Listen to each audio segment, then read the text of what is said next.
आप सभी जानते हैं कि हमारा जो पाठ्यक्रम था, सिलेबस 10th क्लास का, वो पूरा का पूरा हिंदी का हो चुका है।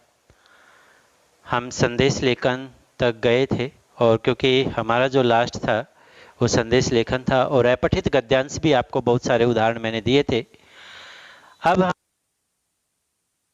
रिवीजन में हमारा रहेगा कि प्रत्येक चैप्टर को एक बार समझाया दिया जाएगा और उसके बाद उसका टेस्ट जो है यानी ऑनलाइन परीक्षा गूगल फॉर्म से वो लेंगे। हम व्याकरण यानी व्याकरण में सबसे पहले जो पाठ्यक्रम को देख लेते हैं कि हमारे कौन कौन से चैप्टर लगते हैं। जो हमने पढ़ लिया था कि कौन कौन से चैप्टर हमने पढ़े हैं व्याकरण में। तो पहला हमने पढ़ा था वाक्य। तो वाक्य दो होते हैं, अर्थ के आधार पर और रचना के आधार पर। हमारा यहाँ क्या है, रचना के आधार पर है वाक्य। रचना के आधार पर। और दूसरा जो 9th क्लास मैंने 9वीं कक्षा में पढ़ चुके हैं वो क्या था, अर्थ के आधार पर था। और हमारा दूसरा चैप्टर जो व्याकरण का है वो हमारा है वाच्य, वॉइस। वाच्य, वॉइस बारे में हम पढ़ेंगे। वैसे हमने देखा था कि कर्तरी, कर्म और भाव वाच्य के 3 भेद थे, वो पढ़ेंगे। अभी मैं केवल आप ये देख लेते हैं कि ये चैप्टर कौन कौन से हैं। और तीसरा चैप्टर हमारा है पद परिचय, यानी पदों का व्याकरणिक ज्ञान कराना या परिचय देना या पहचान देना, व्याकरणिक परिचय देना। और हमारा जो 4th चैप्टर है वो है रस। और रसों में हमारे जो महत्वपूर्ण रस हैं वो यहाँ पर यदि बात करें तो 11 रसों का वर्णन जो है आपके लिए दिया गया है कि आपको 11 रसों का ज्ञान जो है होना चाहिए। मुख्यतः तो 8-9 ही है जिनका पता आपको जरूरी है, जिनके बारे में आपको जानकारी होना। लेकिन यहाँ पर जो है श्रृंगार रस, और दूसरा है हास्य रस, वीर रस, करुण रस, हत्स जो गलानी के उसमें होता है कि जिससे हमें गलानी हो उसके लिए प्रयोग होता है, अद्भुत, भयानक,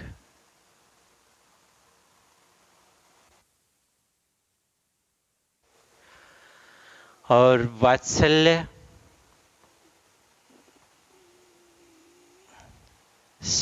शांत,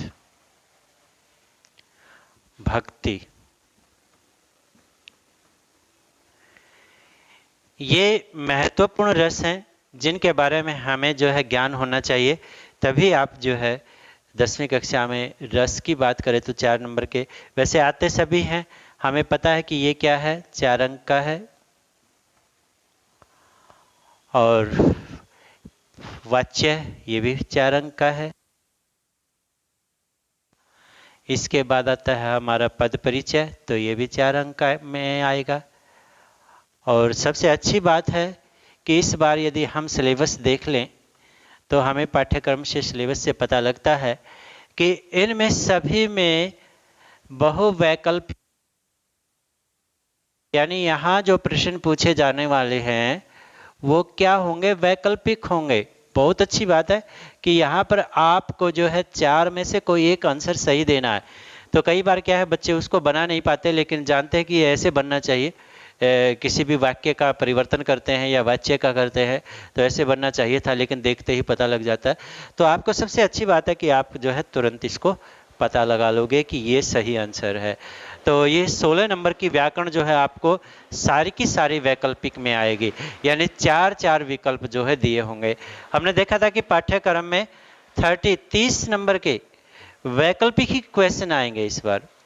और फिर सिलेबस भी आपके आसपास ही है, ज़्यादा नहीं है। हिंदी सिलेबस की बात करें, हिंदी पाठ्यक्रम की बात करें तो कोई भी मुश्किल नहीं है। यदि कहें कि लॉकडाउन या कोरोना वायरस या ऐसी महामारी के बीच बच्चे अच्छी तरह नहीं पढ़ पा रहे हैं तो कोई बात नहीं है, पाठ्यक्रम भी इतना ज़्यादा मुश्किल नहीं दिया गया है, बड़ा आसान सा दिया गया है। बस आप जो है जो भी हम क्लासेस दे रहे हैं उनको ध्यान से सुन लीजिए, बस अच्छी तरह से समझ लीजिए और कोशिश कीजिए, प्रयास कीजिए। कहीं कोई कमी है तो मैसेज कीजिए, कोई बात नहीं है। आप व्हाट्सएप पे बताइए कि सर ये बातें कैसे होगी, तो हम उसका जवाब देने का प्रयास करेंगे। तो ये है, रसों की बात करें हम, वाक्य, वाच्य, पद परिचय और रस, हमारे ये 4 भाग जो है व्याकरण के जो पाठ हैं वो लगते हैं।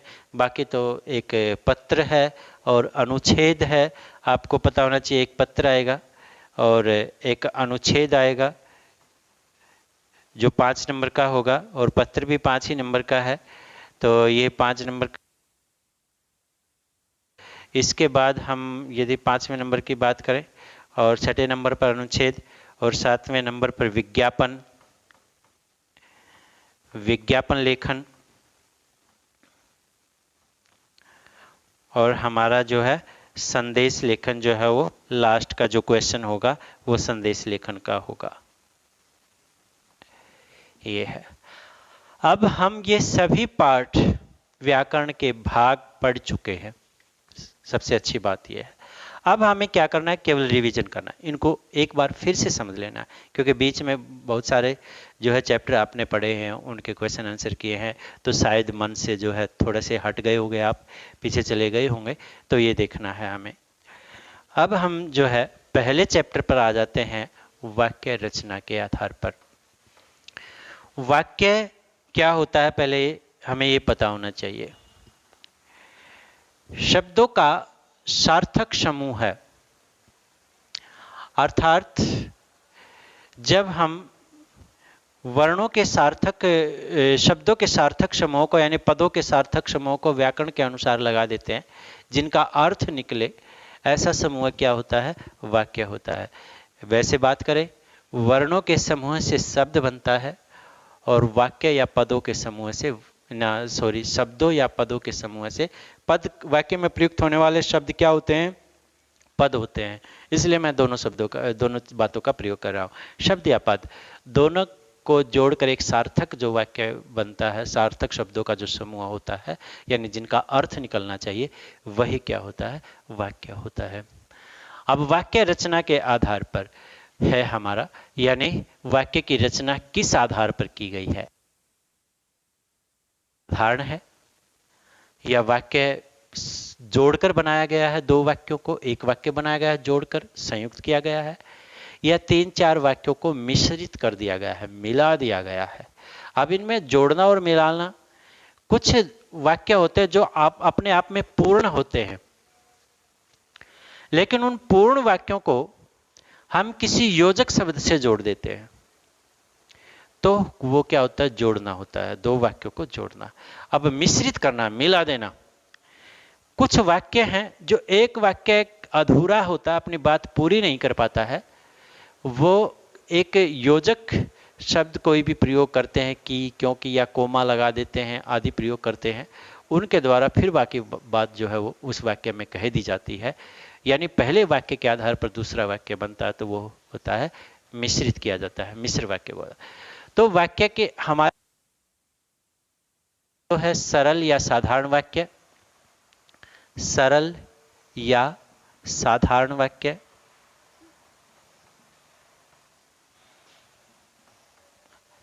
और दूसरा हमारा है संयुक्त वाक्य, संयुक्त वाक्य, और हमारा जो तीसरा है वो है मिश्र वाक्य, मिश्रित करना, मिलाना।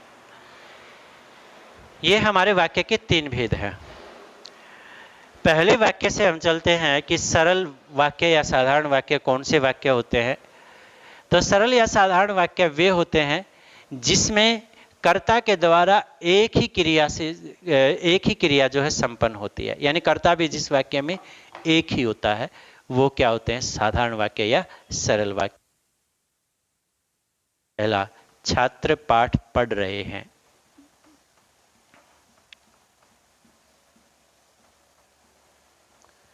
या पाठ याद कर रहे हैं, या पाठ पढ़ रहे हैं, ये क्या है, कौन पढ़ रहे हैं, छात्र पढ़ रहे हैं। तो क्रिया कर्ता के आधार पर एक ही क्रिया है, यानी छात्र क्या कर रहे हैं, पाठ पढ़ रहे हैं।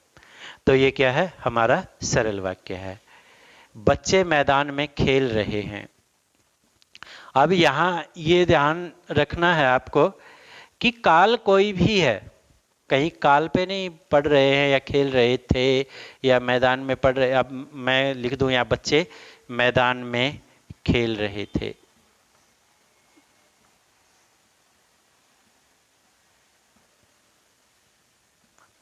बच्चे मैदान में खेल रहे थे।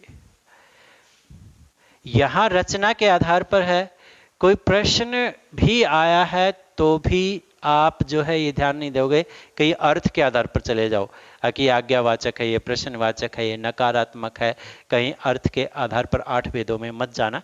ये केवल 3 ही भेद है, जो साधारण सरल वाक्य हैं और संयुक्त वाक्य हैं और मिश्र वाक्य हैं। उसके अनुसार मैं अपना काम नहीं कर रहा,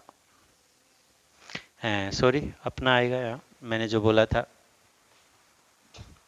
यानी जितने भी एक ही क्रिया से संपन्न वाक्य चाहे कितना भी बड़ा हो, काम नहीं कर रहा। यहां हमें ये नहीं देखना कि वाक्य नकारात्मक है या सकारात्मक है, ये चीजें हमें ध्यान नहीं देनी है। तो मैं अपना काम कर रहा हूं या नहीं कर रहा हूं कोई नहीं है, मेरे आधार पर ही है कि मैं अपना काम नहीं कर रहा हूं। तो यहां पर और कोई क्रिया नहीं, यानी कि एक ही क्रिया से संपन्न होने वाला एक ही कर्ता के द्वारा कहा वाक्य है। तो इसलिए है बहुत बड़ा वाक्य हम बता देते हैं कि नेताजी के, नेताजी शब्द से हम समझते हैं कौन है, नेताजी के अथक प्रयासों से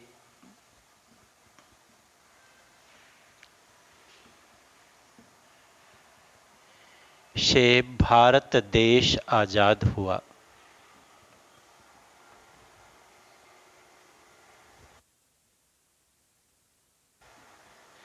नेताजी के अथक प्रयासों से भारत देश आजाद हुआ, एक वाक्य बना दिया मैंने। वाक्य ऐसा लग रहा है कि बहुत बड़ा है, फिर भी क्या है, यहाँ पर एक ही बात की गई है कि नेताजी के अथक प्रयासों से भारत देश आजाद हुआ, या किसी योजक शब्द का प्रयोग नहीं किया गया, किसी कोमे का प्रयोग नहीं किया गया, या दो वाक्यों को कहीं मिलाया नहीं गया है। तो ये क्या है, हमारा सरल वाक्य है। एक भेद और बता देता हूं मैं अब हिंदी में ही लिख रहा हूं तो अगली भी संख्या हिंदी में ही लिख देता हूं। कोई भी वाक्य हम ले लेते हैं, बिल्कुल सारे के सारे वाक्य जो क्रिया एक ही क्रिया से अध्यापक कक्षा में पढ़ा रहे हैं, ये भी, ये सारे।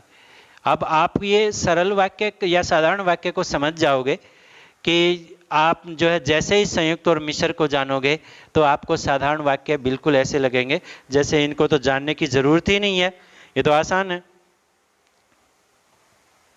पढ़ा रहे हैं या थे कोई भी है, काल कोई भी प्रयोग है, ये है पढ़ा रहे हैं। तो ये है यदि बात करें सरल एवं साधारण वाक्य। अब हम इसके दूसरे भेद पर आते हैं। आप समझ गए, एक ही क्रिया से एक ही वाक्य में कोई योग जोड़ तोड़ किसी प्रकार का मिश्रण नहीं है, एक सीधी सी बात किसी वाक्य में कही गई है, तो वो क्या है, सारे के सारे हमारे सरल या साधारण वाक्य हैं, जिसको हम सरल वाक्य भी कह सकते हैं, साधारण सिंपल वाक्य भी कह सकते हैं। अब हम इसी के दूसरे भेद में जाते हैं कि दूसरा प्रकार जो वाक्य संयुक्त शब्द से हम कह सकते हैं कि जोड़ना, योग करना। हमारा दूसरा जो भेद है वो है संयुक्त वाक्य। परिभाषा मैंने आप सबको लिखवाई हुई है, फिर भी मैं बता देता हूं। दो या दो से अधिक स्वतंत्र उपवाक्यों को एक वाक्य संयोजक शब्दों से, योजक शब्दों से जोड़ के एक वाक्य में पिरोया जाता है या एक वाक्य में लिखा जाता है, वो क्या होता है, संयुक्त वाक्य होता है। या मैंने एक शब्द प्रयोग किया है स्वतंत्र उपवाक्य। स्वतंत्र उपवाक्य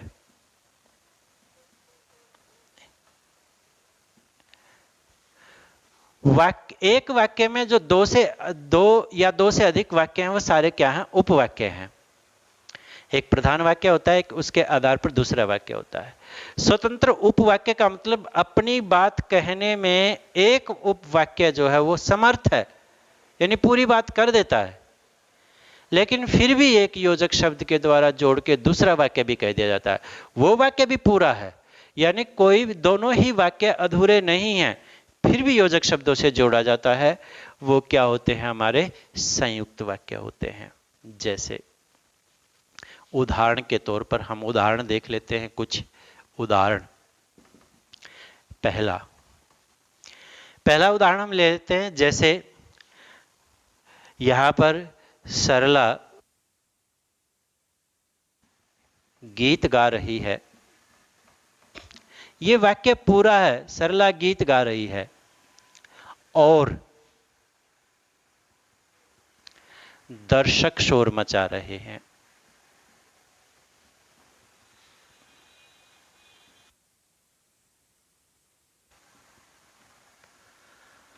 देखो, अब हमने ये दो वाक्य हैं, एक तो सरला गीत गा रही है और एक दर्शक शोर मचा रहे हैं।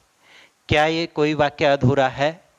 दोनों अपना अर्थ स्पष्ट करने में पूर्ण है, लेकिन पूर्ण विराम तो लास्ट में ही आया ना, यानी उससे पहले तो और एक योजक शब्द आ गया हमारा, और से इस वाक्य को, जो इन दोनों उपवाक्यों को जोड़ा गया, ये क्या है? योजक शब्द है, इससे जोड़ा गया, तो इसका मतलब क्या है? ये संयुक्त है। देखो, यहां कोई बात अधूरी नहीं रहती है, यदि बात करें वाक्यों को अलग अलग कर दें तो वहां भी अधूरी नहीं रहती है, तो यह क्या है? हमारा संयुक्त वाक्य है। दूसरा, पहले हम जान लेते हैं कि संयुक्त वाक्य में पहचान भी है संयुक्त वाक्य की, और शब्दों का प्रयोग भी कौन कौन से करते हैं। वो होते हैं जैसे और, तथा, लेकिन, किंतु,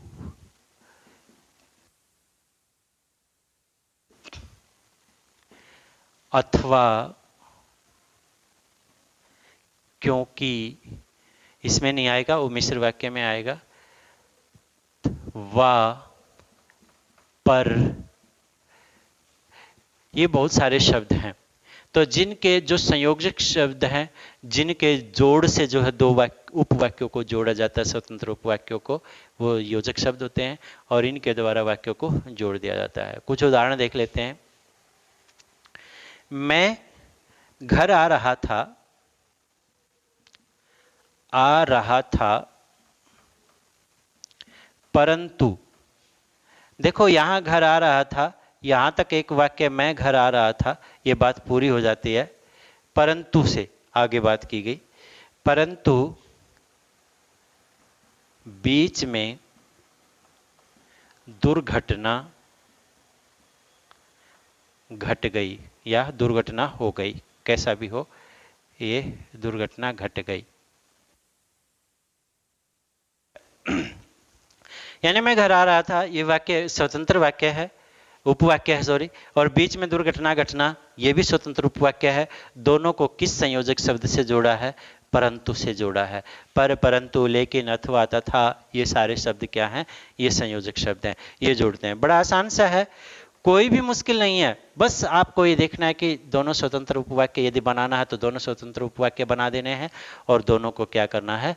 जोड़ देना है। तो ये क्या है? हमारा संयुक्त वाक्य है। मैंने समझाया, छोटा उपवाक्य ले लेते हैं, मैंने समझाया लेकिन आप नहीं माने।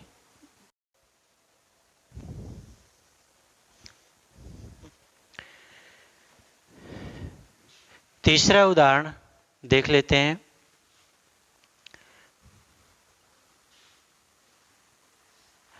मैं उपवन में खेल रहा था।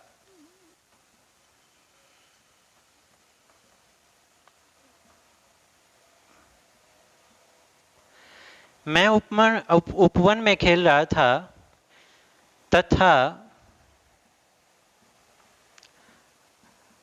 प्राकृतिक सौंदर्य का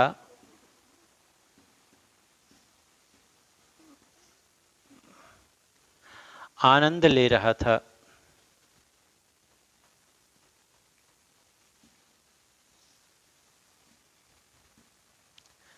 प्राकृतिक सौंदर्य का आनंद ले रहा था। इसमें भी यहां पर भी हम देखते हैं कि दोनों ही वाक्य पूरे हैं, दो स्वतंत्र वाक्य हैं, दोनों को जोड़ा गया है तथा से, और जैसा कि बताया गया और तथा लेकिन किंतु पर परंतु आदि शब्दों से जोड़ना क्या होता है, संयुक्त वाक्य होता है। और देख लेते हैं, मैंने उसे समझाया था,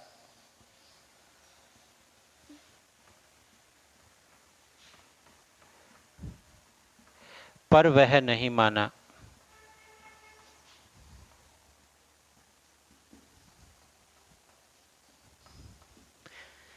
पर वह नहीं माना, यह पर के द्वारा यहां पर वाक्य को पूरा कर दिया। अब एक उदाहरण और देख लेते हैं।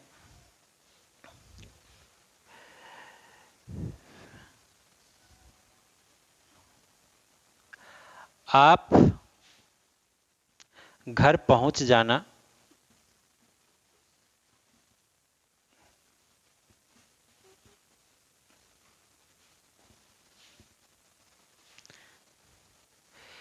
और मेरा कार्य पूर्ण कर देना। पूर्ण करना, कर देना, स्पेस नहीं था। तो ये है लेकिन तथा पर परंतु आदि के द्वारा जो जोड़े गए वाक्य हैं, दो स्वतंत्र उपवाक्यों से जोड़ा गया एक वाक्य बनाया गया है, वो क्या होता है, हमारा संयुक्त होता है। अब हम आ जाते हैं मिश्र पर, कि मिश्र वाक्य जो है वो क्या होता है। तो हमने संयुक्त सरल पढ़ा, संयुक्त पढ़ लिया है। अब हम आ जाते हैं मिश्र वाक्य पर।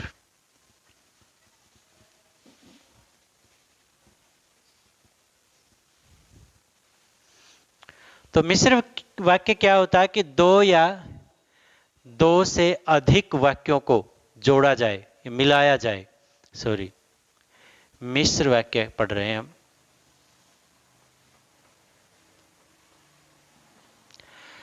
दो या दो से अधिक वाक्यों को एक ही वाक्य में मिश्रित कर दिया जाए, मिला दिया जाए, अर्थात और दूसरा कंडीशन है प्रधान वाक्य के आधार पर आश्रित उपवाक्य बनाया जाए, यानी मुख्य उपवाक्य के आधार पर दूसरा वाक्य बनाया जाए, वो क्या होता है, मिश्र वाक्य होता है। अब ये क्या है कि पहले वाक्य यानी वाक्य जो है हम बोलते हैं तो अधूरा रह जाता है, और दूसरा उपवाक्य उस बात को पूर्ण करता है, वो क्या होता है, मिश्र वाक्य होता है। उदाहरण देख लेते हैं तो हमारे को समझ में आ जाएगा कि मिश्र वाक्य क्या है। जैसे उदाहरण हमने देखा, ज्यों ही मैं घर पहुंचा, ज्यों ही मैं घर पहुंचा,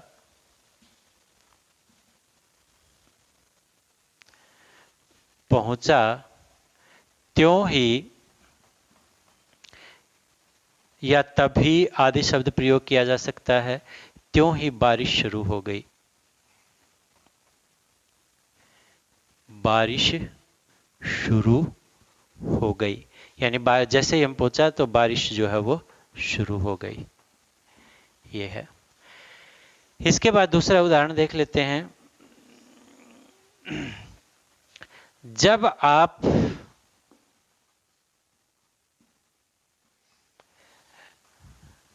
घर पर थे, यानी जब आप घर पर थे तो क्या हो रहा था, तब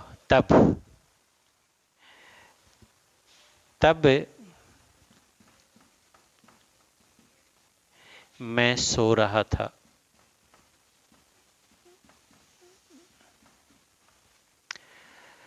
तो जब आप घर पर थे तो क्या हुआ, इसका मतलब पहले वाक्य के आधार पर दूसरा आश्रित उपवाक्य बना। इस वाक्य को ही हम क्या बोलते हैं, आश्रित उपवाक्य बोलते हैं। एक नंबर में पूछा जा सकता है कि आश्रित उपवाक्य छाटिए, तो ध्यान रखना तो ये मिश्र वाक्य ही होता है, और मिश्र वाक्य में पहले वाक्य के आधार पर जो दूसरा वाक्य बनाया जाता है वही क्या होता है, आश्रित उपवाक्य होता है। तीसरा उदाहरण, क्योंकि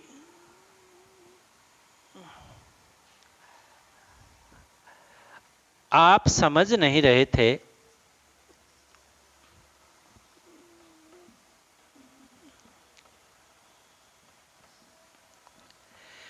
क्योंकि आप समझ नहीं रहे थे तो क्या हुआ, इसलिए का प्रयोग देखो यहां पर क्योंकि आ गया। वैसे इसलिए का प्रयोग जो है संयुक्त में भी होता है, लेकिन यहां वाक्य हमें देखना है, इसलिए यहां कंडीशन है कि पहले वाक्य के आधार पर दूसरा वाक्य बनता है। इसलिए मैं वहां नहीं गया,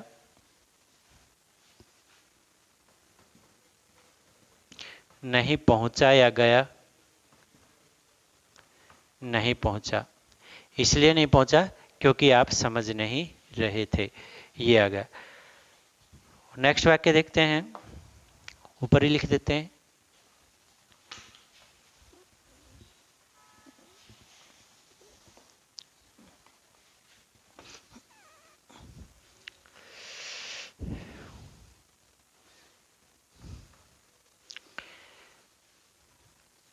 इसमें अब, जब, तब, ज्यों, त्यों आदि शब्दों का प्रयोग जो है विशेष रूप से होता है।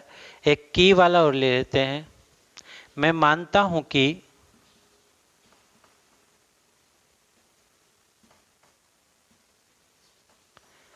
मानता हूं कि, मैं क्या मानता हूं वो आगे अब बताया जाएगा। मैं मानता हूं कि आप समझ नहीं रहे, समझ नहीं पाए।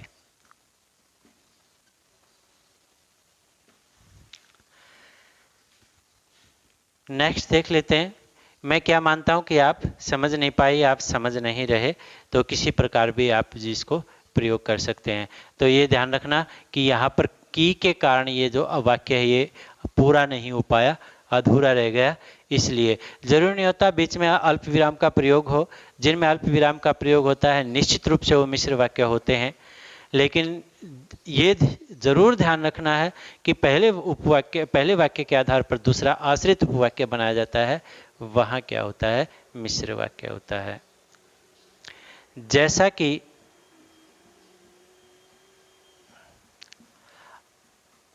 आप लोग समझ गए होंगे,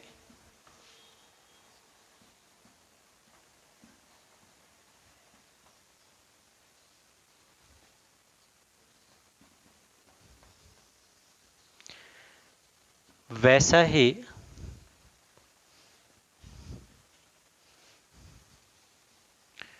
कार्यक्रम प्रस्तुत किया जाएगा। बड़ा वाक्य बताया है मैंने, प्रस्तुत किया जाएगा।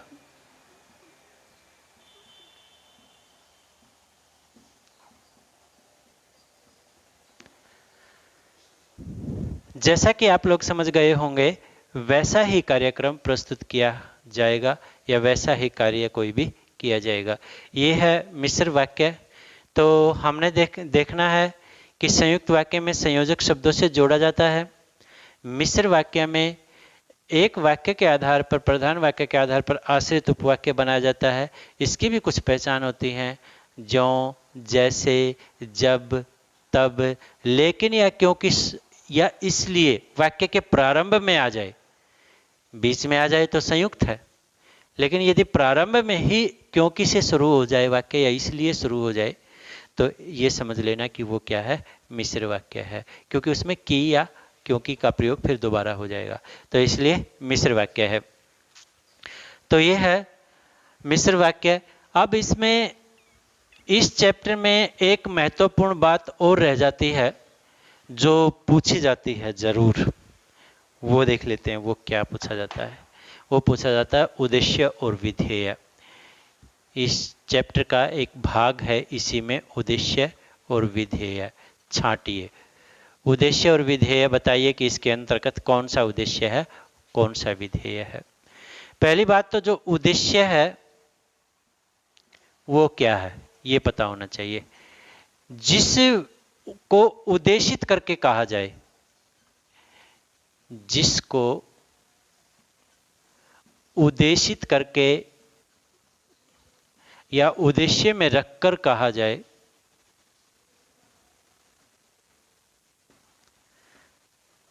कहा जाए वो होता है हमारा उद्देश्य। विधेय, उद्देश्य के विषय में जो कहा जाए, उद्देश्य के विषय में जो कहा जाए वही क्या है, हमारा विधेय है। विधेय का अर्थ कार्य होता है।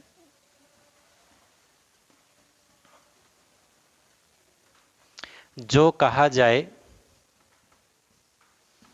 वो क्या होता है, हमारा विधेय होता है।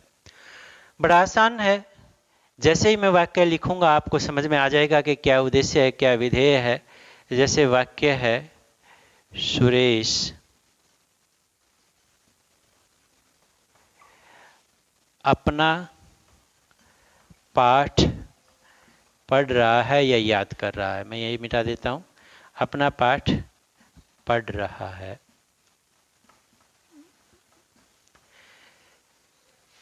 सुरेश क्या कर रहा है, अपना पाठ पढ़ रहा है। क्या हो गया, विधेय।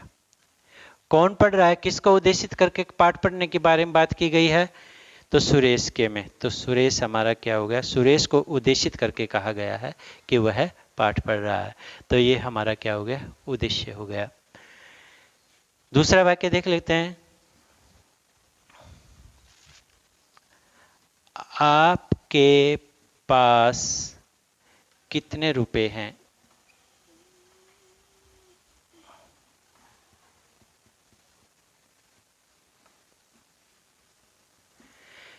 किसके पास, आपके पास। कितने रुपए, विधेय। क्वेश्चन कर लो, अपने आप समझ में आ जाएगा कि किसके पास की बात की गई है, आपके पास की बात की गई है। तो आपके पास, पास शब्द तक वो कर्ता का ही है, और फिर कितने रुपए हैं ये विधेय है, यानी कार्य है, वो उसके पास पूछा गया है कि कितने रुपए हैं। तीसरा वाक्य देख लेते हैं, ऊपर लिख लेते हैं।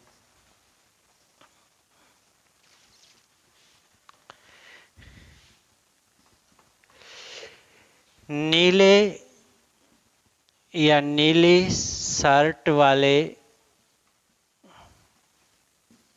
व्यक्ति को बुलाओ। अब यहां क्या है, यह ध्यान रखना है कि कौन, किसको बुलाना है। नीली व्यक्ति को नहीं बुलाना, नीली शर्ट वाले व्यक्ति को बुलाना है। यदि विशेषण शब्द भी यदि किसी कर्ता के साथ, संज्ञा के साथ जोड़ दिए जाते हैं तो वहां पर भी उद्देश्य ही होगा, यानी वो पूरा ही उद्देश्य होगा जितने विशेषण शब्द जो है वो जुड़े। हलंत लगाता हूं उद्देश्य के नीचे, और क्या करना है, बुलाना है। तो क्या हो गया, कार्य क्या है, विधेय क्या है, बुलाओ। और देख लेते हैं एक दो उदाहरण, ताकि आपको अच्छी प्रकार से समझ में आ जाए। बड़ा आसान सा है, उद्देश्य और विधेय छांटना कोई भी इसमें मुश्किल नहीं है। बस आपको ये ध्यान रखना है कि कार्य क्या हुआ है, किसको उद्देशित करके कार्य हुआ है, बस यही ध्यान रखना है।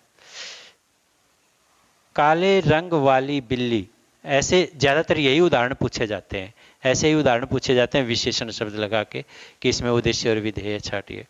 रंग वाली, सॉरी, काले रंग वाली बिल्ली मर गई। काले रंग वाली बिल्ली, क्या हुआ, कार्य क्या हुआ, मर जाना, यानी मर गई। कौन मर गई, काले रंग वाली बिल्ली। तो ये हमारा हो गया उद्देश्य, और ये हमारा हो गया, ये दय हलंत है, विधेय, कार्य हुआ। ये उद्देश्य और विधेय है। एक वाक्य और ले लेते हैं। आप तुरंत वाक्य लिखते ही समझ जाने चाहिए कि इसमें कौन सा उद्देश्य है और कौन सा विधेय है, ये तुरंत आपको पता होना चाहिए। महात्मा बुद्ध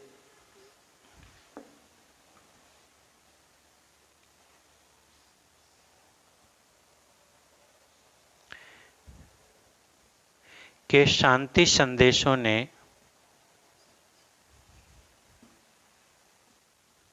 वाक्य बड़ा ले लेते हैं। संदेशों ने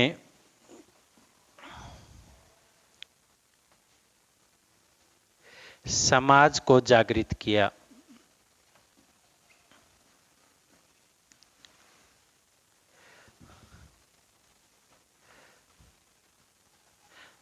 जागृत किया। ये है किसके संदेशों ने जागृत किया है समाज को। तो कार्य विधेय क्या हुआ, समाज को जागृत किया है। किसने किया है, महात्मा बुद्ध के शांति संदेशों ने। तो ये क्या हो गया हमारा कार्य, क्या हुआ, समाज जागृत हुआ। किसके संदेशों ने, महात्मा बुद्ध के संदेशों ने। यहाँ यदि इसको हटा के केवल इसको भी उद्देश्य लिख देंगे तो यहाँ गलत नहीं होता है, लेकिन यहाँ पर ध्यान रखना कि क्या किसके संदेशों ने, महात्मा बुद्ध के शांति संदेशों ने। तो ये क्या है हमारा उद्देश्य है और वह क्या है हमारा विधेय है। बस इतना सा है उद्देश्य और विधेय, आपको पता होना चाहिए कि कार्य क्या हुआ है पहले वो देख लो, वो हमारा क्या हो जाएगा, विधेय हो जाएगा, और किसने कार्य किया है वो हमारा क्या हो जाएगा, उद्देश्य हो जाएगा। तो आप इसको जान लीजिए। आप नेक्स्ट जो है आपको नेक्स्ट क्लास में यानी परसों आपको ऑनलाइन गूगल फॉर्म से एक टेस्ट दिया जाएगा।